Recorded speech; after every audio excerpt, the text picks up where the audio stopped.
I feel like 10 years ago, we were writing about the importance of unifying your data and having a connected ecosystem. And not only that, but having clean, trusted data. This is something that has plagued organizations for a long time. But I think what we're seeing now is, and to your point earlier about how even some, companies' financial is being analyzed in the context of their adoption of AI, the stakes are even higher now. And so I do think we're finally moving into a world where businesses are actually taking this really seriously, because the risk for not having a unified data platform is higher than it's ever been, because the pitfalls of that in an agentic world are massive.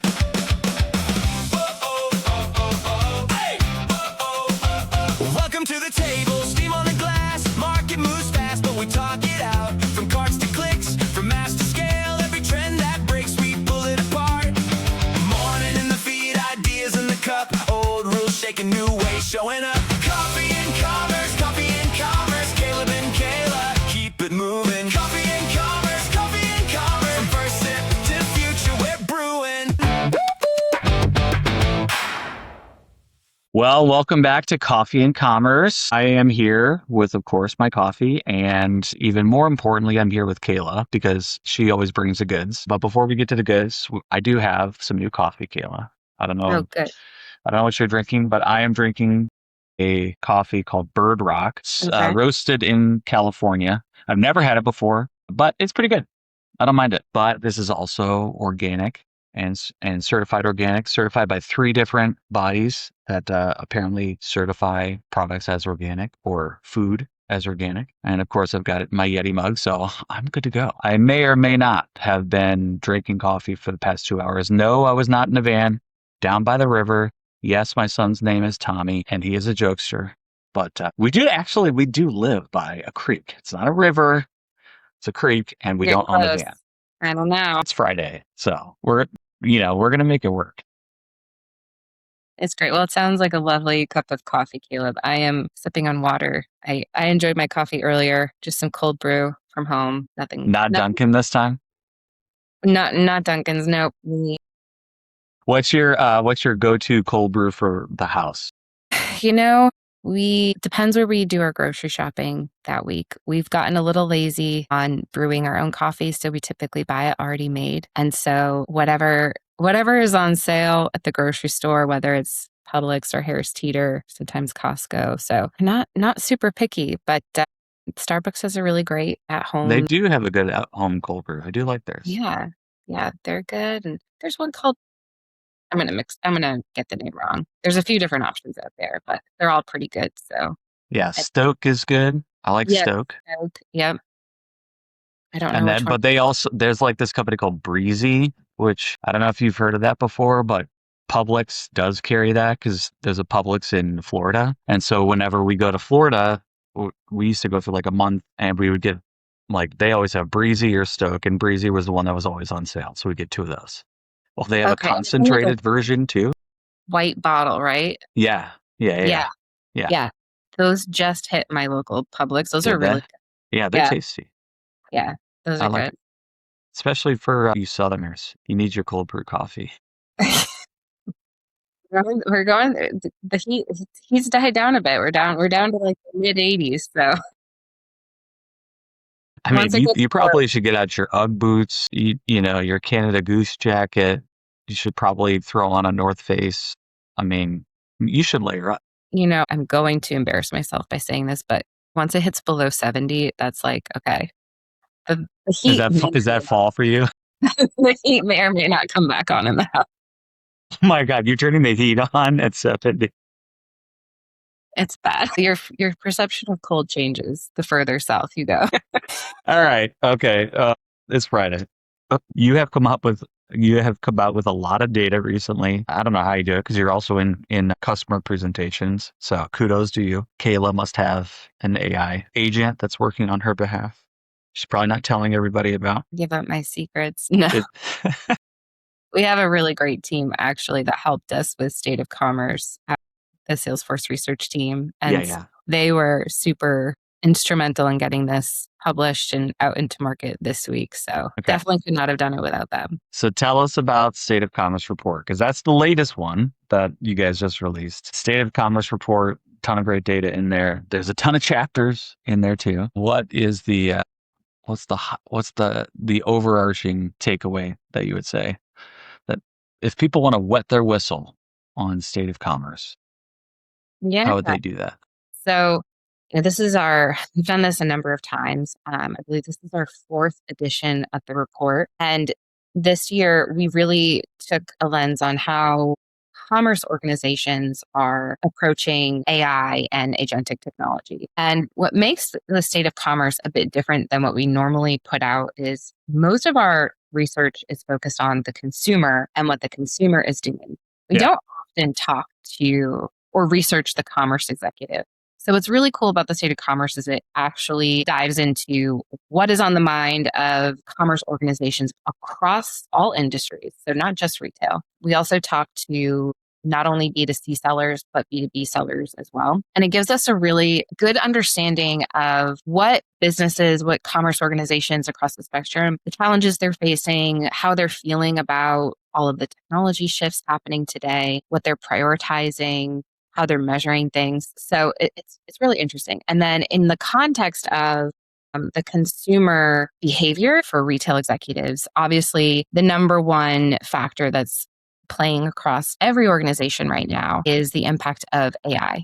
We've seen obviously a ton of activity in this sector, but what's shifting now within the commerce business is, there's been a ton of experimentation, but now we're moving into an area where it's about how we scale this technology, More about adoption. Yeah, how we drive return on investment, all of that. So that's number one. The second finding was more on the consumer side. We're seeing, and we've talked at length, right, in past episodes about behavioral shift consumers. How do organizations keep up? And in some ways, organizations feel like this behavioral shift is outpacing their ability to even keep up and build on these expectations. And then the third major finding was just underpinning all of this shift to agentic and artificial intelligence technology. How do you connect all of your data and your systems?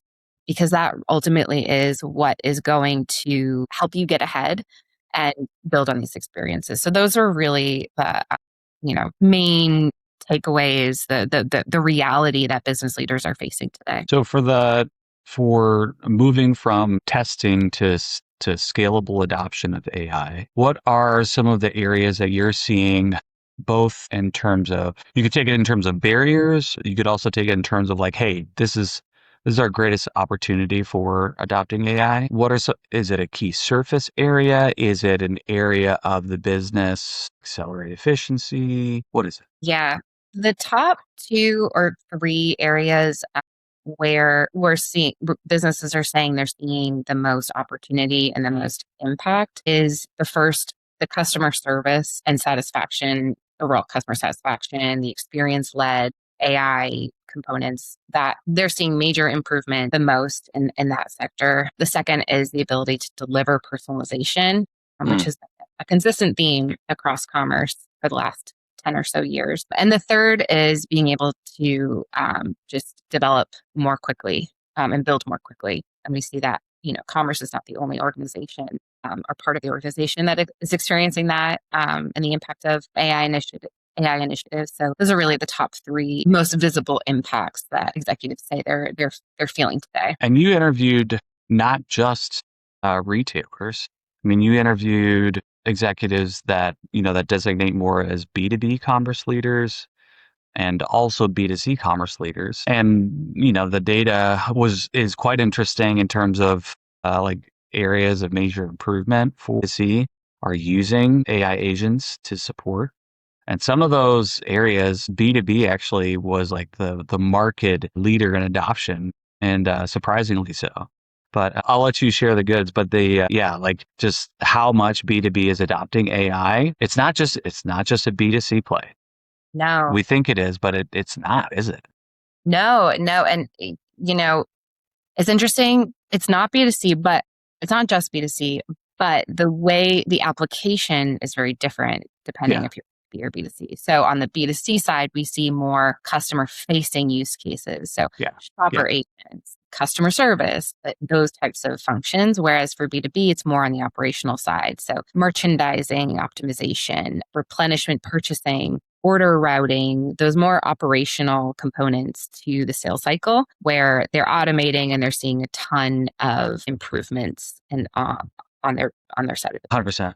Yeah, and I would say for most VOC, voice of the customer feedback that I've received, it's very consistent with the data. And most of our B2C dominated customers are looking for adoption of AI within the consumer experience, which obviously one of your top 3 priorities, whether it is search or it is shopping assistance or it's better merchandising or it's access to information or it's automation of, I don't want to say low level, but lower priority communication, such as where is my order, or I need to route it to this address, not to that address, etc. You're seeing more of that adopted based on the conversation that I've had with customers, you're seeing more of that adoption. On the B2B side, more of the adoption that I have seen is, for example, like how do I automate the consumption of highly manual orders today and still allow for the flexibility of my buyers to be able to communicate to me in the way that they want to. And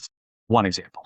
Another example would be, once the orders do come in, how can I then leverage AI to better orchestrate and in between either my direct fulfillment system as a manufacturer, my wholesale distribution relationships, the customers' direct wholesale distribution relationships that they prefer, et cetera. And there's a lot of like, hey, help me go make the fulfillment portion of this or the post-sales portion of the experience a lot more efficient than what's happening today. Yeah. I mean, and especially for B2B, B2B e-commerce storefronts was, I would say, a laggard, and obviously in comparison to B2C. So much of B2B ordering was manual, sending in, a purchase order and someone manually entering that information in. So the fact that we're seeing B2B organizations so quickly realize the benefits of agentic technology and driving a lot of the operational efficiency that they lacked for so long is really exciting, because oftentimes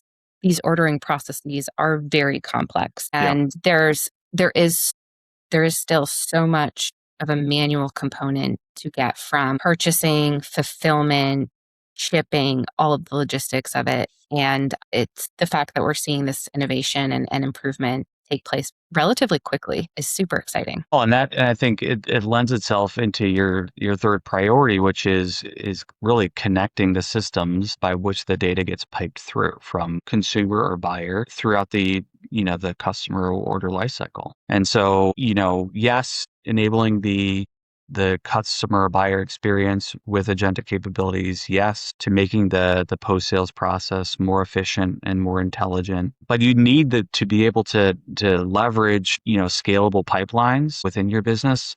And not every organization has that as a luxury. It's a lot easier said than done. And, I think even some of the data that you were able to collate for this really speaks to still a large need for connected data and systems to be able to really take advantage of a return on AI. Yeah, I mean, that was, poor data quality and the ability to integrate all of these data silos were the top 2 barriers to AI adoption across, both B2B and B2C, which I think, to your point, just highlights the importance of having a really strong data foundation, data strategy, a data center of excellence, because this really is the foundation to having success with AI. 100%. So, as we think about the state of commerce today, of course, a lot of macroeconomic factors that are influencing that, a lot of organizational factors that are influencing that, but then certainly how brands and how technology platforms, even like Salesforce, are partnering with large language models, partnering with companies that are investing heavily in AI, while as we also do the same thing. You can get a lot of fragmentation around AI, especially like if you have historically used sort of like what you think is best of breed of every single app inside of an ecosystem, third-party plugins, etc., to fit the use cases of the requirements that you think that you need for your consumer buyer experience. And of course, like, valuations for all companies are either spiking or dropping based on adoption of AI. And so, everything has an AI plugin. Everything has an AI overlay. How do organizations best navigate the hype around the tools that they use adopting AI and get to a place of true productivity, higher utility on leveraging AI, but then also having a mechanism or a system that can ultimately govern that using in their business? Because I think the ability for customers in small use cases, it makes a lot of sense, like to use this one tool for this one thing, and it's got AI attached to it. Yeah. But when you're an enterprise organization, you don't necessarily have that luxury, Yeah. right? Yeah. And I think, to that point, what we found in the research was that 4 in 5 organizations said that, or respondents said that their vendor count has increased over the last 2 years, which is somewhat interesting given that the promise of, or not the promise, but the trend to using agents to build your own solutions. We're actually seeing somewhat of the opposite right now. But I mean, it's a trend that's just been compounding for years. But surprisingly, or maybe not, this vendor complexity is making it even more challenging for businesses to connect their data, have a unified experience, which I think goes hand in hand with the benefit of having a totally unified platform to address your most critical business needs in order to cut down on that complexity and help your business be more successful with implementing agentic technology. Well, and exactly. And to that point, I mean, I think a lot of software organizations, for example, are spiking on their innovation, rightly so. I would say bypassing or extending themselves, quite far beyond the immediate ability for customers to adopt all of the innovation that they can do. And so as a result, there will be I don't bottleneck or, a slowdown of adoption within organizations, because organizations they have to evaluate, they have to test. To your point earlier, moving from proofs of concept into scalable adoption of AI, and the fact that organizations are rapidly doing that now.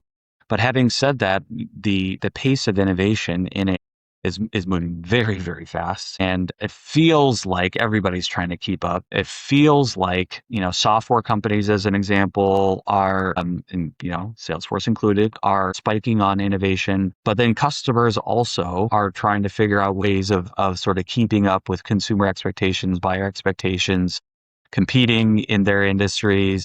And so then, the organizations that are connecting with the customer or the buyer then become not only the opportunity for creating agentic experiences, but also potentially the bottleneck, if you will, for adopting AI within those experiences. And I think rightly so, right? It's, the merchant has to have the final say on how their brand shows up to consumers, on how B2B organizations show up to their buyers. And if that experience, that relationship, that, the associated commitment to their customers, their buyers, is constantly changing, then there is potentially an opportunity for trust to erode.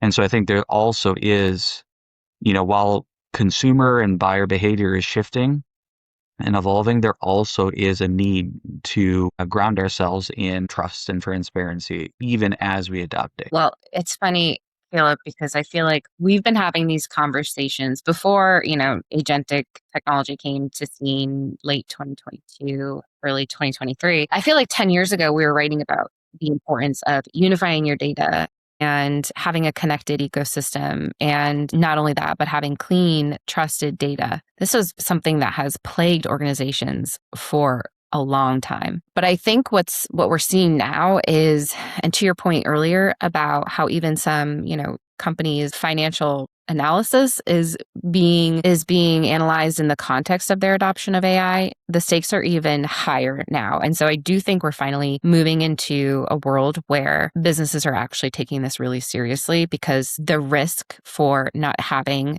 a unified data platform or a unified stack of technology is higher than it's ever been, because the pitfalls of that in an agentic world are massive. And in the State of Commerce research, we found that for businesses that are moving into unifying their data, they are actually seeing measurable business outcomes from that effort. So it's not in vain. It is not the most fun part of implementing this technology, but it is the most critical part of the process. I was just talking with a customer yesterday, and they've been a customer for a while, but they're also adopting some of our new technology, Storefront Next, Agentic Commerce Search, Shopper Agent, and agentic development, etc. And actually what I think is most meaningful, to your point, is the ability to move quickly. Yes, the ability to be flexible, to adopt new technology in scalable methods for the organization. Yes, but also the history, the context, if you will, of organizations and people within those organizations to say, this is where we are coming from. This is what we have been able to accomplish in the past or not accomplish in the past. So the context of history actually becomes quite meaningful in the context of adopting AI for the business, because then you have like you've got all of the both the data as well as the human experience to back up that these 3 areas, these 5 areas are areas that and use AI to do so. And let's really focus our intention and attention on those 3 to 5 areas within the business, so that we can get the most out of our investments, so that we're not just throwing AI at every problem. And I think in that regard, that becomes organizations have a tendency of seeing real fruit from their labors when they get really, really focused on what is the use case and what are they trying to accomplish. Yep, absolutely. What was also interesting in the research was this operational complexity didn't just have an impact on the implementation of AI, but it also impacted the commercial side of the business, the ability to expand into new markets, to reach new customers, especially looking at, their technology stack. What we found was that commerce organizations today say that it takes over 4 months on average to launch a new site in a new market. And oftentimes they're adding to their operational complexity in order to do so, because they need more third-party apps to localize, to manage multiple sites. And businesses today have so many complex requirements based on individual localities, right? Regulations, different laws that they have to abide by. Currency, like making sure that you're able to offer the right currency, and local taxes and things like that. And so when they, as businesses are looking to expand their footprint, they're just compounding the operational complexity that they currently have, making it kind of a double-edged sword. It is. And I was also speaking with a customer earlier this morning, and they are very, to your point around globalization, they are centralized, what historically has been like regional teams, specifically focused on merchandising and the customer experience. And for established regions where they have predictable revenue, ton of sense. Get it. Makes a ton of sense. And the model works. And also for the areas that are still growing, but can't yet support local teams or expansion of local teams. This particular customer is using Storefront Next as a mechanism for deploying storefronts using AI, but then also partnering with, to your point about partnerships, partnering with merchant of record, globalization partners like Globally, like eShop World, like ESW and others, which all are partners of ours as well. But they're doing so in ways where they can centralize management of AI and then extend out and capture potential revenue within either geographic channels or, as we talked about last week, in other platform channels or digital channels, they're doing so, they're leveraging AI to help them to scale into multiple channels or into multiple geos. And so for them, the return on AI, again, it's a very specific use case. We're gonna target this particular country, recognize the addressable market there is X. We think we can capture Y from that addressable market, and our footprint to do so is relatively small in comparison to be able to go and make ourselves available to consumers in that region. And so for them, centralizing the usage of AI, but then ability to scale regionally, leveraging AI is the mechanism in which they can still find avenues for growth, leveraging centralized teams, and then working in conjunction with local teams, but not necessarily having to expand those local teams to support all of the multivariate use cases for going to market in that region. And as a result, it's working really, really well for them. So I think, that's just to sort of plus one what you were referencing, but then also an opportunity for brands to if I'm looking for use cases to be able to either grow revenue, leveraging AI, certainly there are ways of doing it inside of the four walls that you have within the known customers that you already have, within the known markets that you already have. And also look at those other channels, those other geos where you don't necessarily have a large footprint in customers, but then use that as an opportunity to figure out how you can leverage the tech that you're on and AI that extend into that market. And you would be surprised at how much revenue you might be able to find in that particular region. Yeah. Yeah. And I think a lot of businesses today, given the current macroeconomic challenges that we've talked about before, are seeing that growth for their business might come from expansion into other markets, just given a lot of the headwinds that consumers are facing, especially in large established markets like North America and some markets in Europe. So being able to meet the needs quickly and scale quickly into new markets is more important than it's ever been. I'm curious, Caleb, did the customer that you were talking with have any feedback on what it's like to deploy with Storefront Next versus what they were on before? I'm curious. Yes, they did. It was What very easy. was it? It is mind-bogglingly easy. And of course, you and I have both been in Salesforce for long enough periods of time to know that enterprise commerce is complex. And we've been in e-commerce to know that enterprise commerce is complex. And we are in a new era in commerce. Everything, like, complexity is still going to exist. Having said that, when you're in places of scalability and you have a place to scale from, there is significant opportunity, and it is also surprisingly easier to do so. And Storefront Next was a great use case for that. So yeah, I mean, I am almost on a daily basis blown away what are doing, but also our partners are doing, and then in conjunction with our customers, what our customers are doing, leveraging our platform enabled with AI to either make their existing markets more efficient and grow margin while also incrementally growing revenue, targeting new channels. We talked about Universal Commerce Protocol the last time, or targeting new geos and leveraging our tech that is, of course, highly scalable, but now highly flexible, fast time to market. They're able to use Storefront Next to do that, and the results are pretty cool to see. That's awesome. That's great to hear. That's exciting.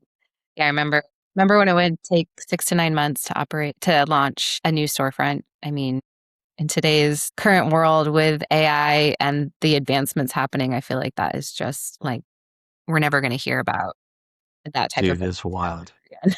It is wild. Like the things that used to be done in 6 months are Yeah, now getting done in 6 days by one architect and 6 agents. crazy. Well, speaking of things changing, our third finding was all about how businesses are having to adapt to the changing consumer, the AI enabled consumer or shopper.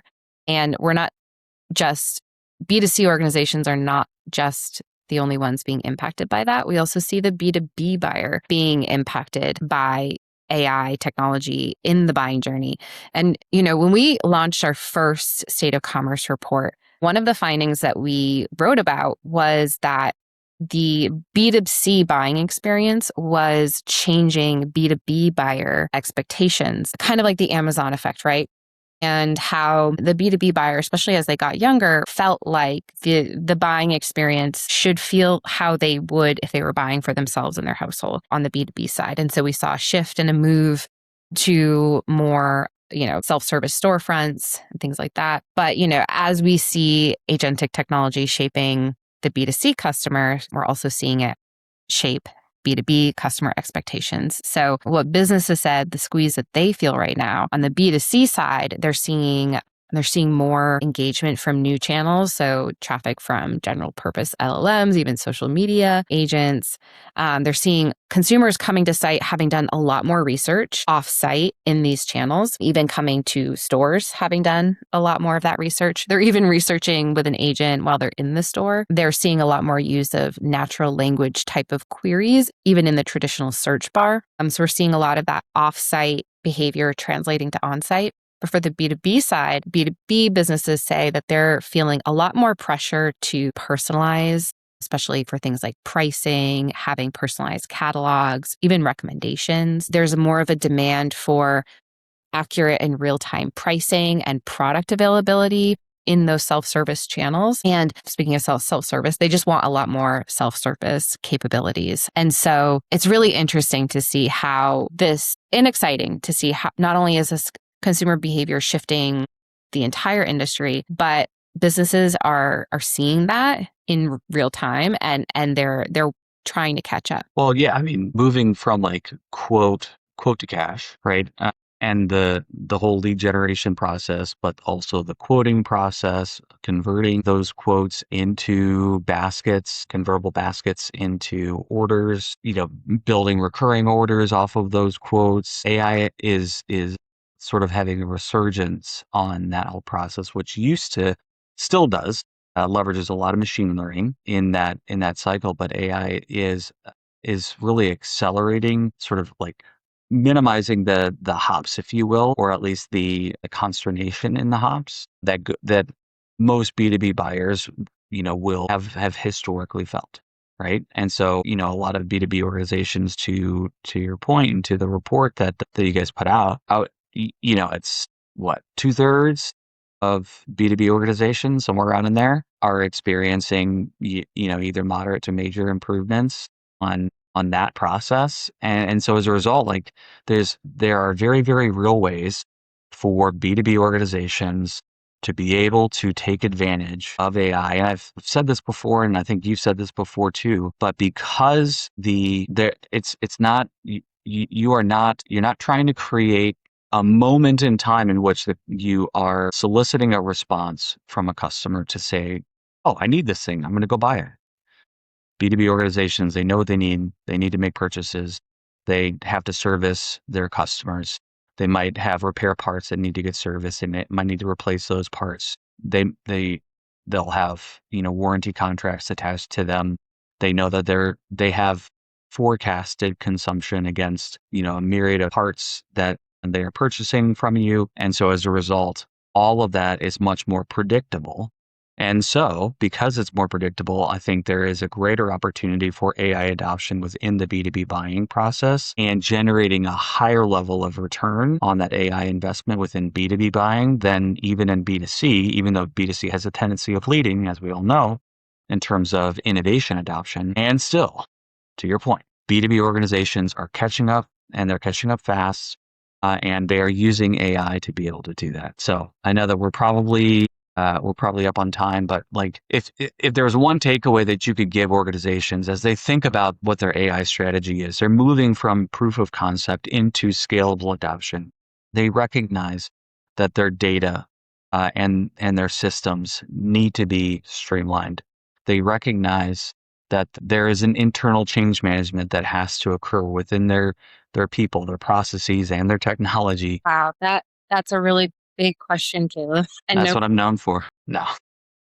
I'm a data nerd at heart. I think that ultimately the most important part of all of this is, well, first and foremost, understanding your customer, having a deep understanding of who your buyer is, how they're buying with you, how they're discovering, how they're researching, the preferences that they have is so, so, so important to build for the customer expectation. So that really is the first part. The second part is unifying all that data, reducing complexity within your business. Because as we, talked at length in this podcast about, the biggest barrier to having a successful AI implementation is going to be reducing that operational complexity and merging all of these data silos across your business. So that is step one. That's the most important step, because ultimately what it all boils down to is building trust with your customer. And the easiest way to break that trust is to have poor data quality, poor data management.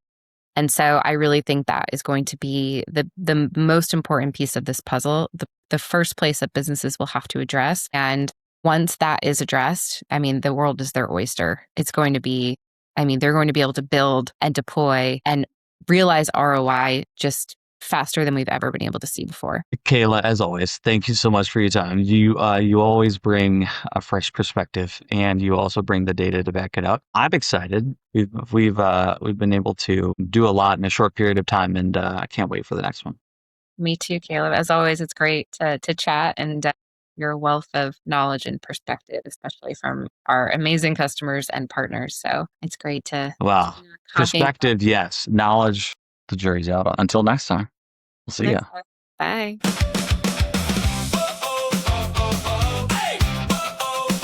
Welcome to the table, steam on the glass. Market moves fast, but we talk it out. From cards to clicks, from mass to scale, every trend that breaks, we pull it apart. Morning in the feed, ideas in the cup, old rules shaking, new ways showing up.